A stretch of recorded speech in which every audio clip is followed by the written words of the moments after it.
Buhay mahirap ay sadyang ganyan. Buhay ng tao'y sadyang ganyan.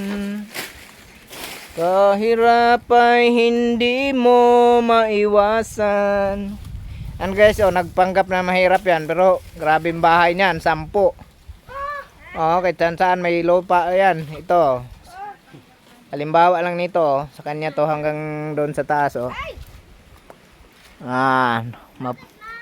Mapagpanggap na tao yan. Mamamatay yata ako sa iyo, Mio, ah. Simple yung dating. Sa kanya nga yung ano, kinakwares yung may-ari niyan. 3 billion raw yung ano niyan, permit. Ano yan te? 3 milyon o bilyon?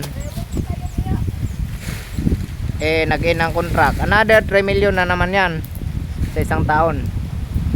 Ang hinahakot ng mga ano diyan, kinakware yung mga marmol. Yan, mga ting bato na yan, marmol yan guys. Sarap ng hangin.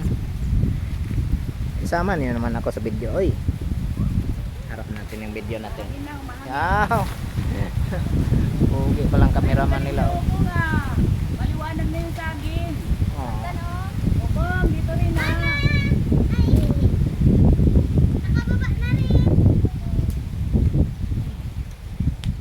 Maraming tirik dito guys, oh. Marami, oh. Tirik talaga yan.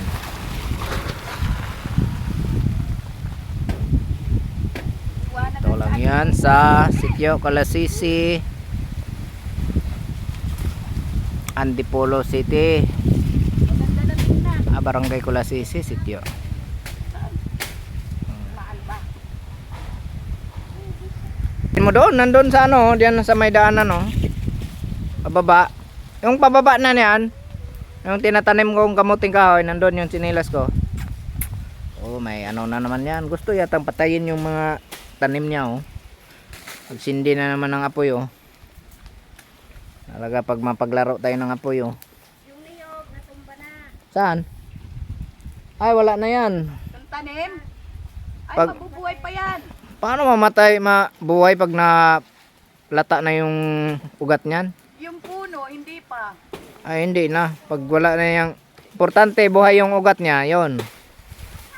Kasi yung dinala nyo yan dito, patay na siguro yung ugat. Ito yung tuyo.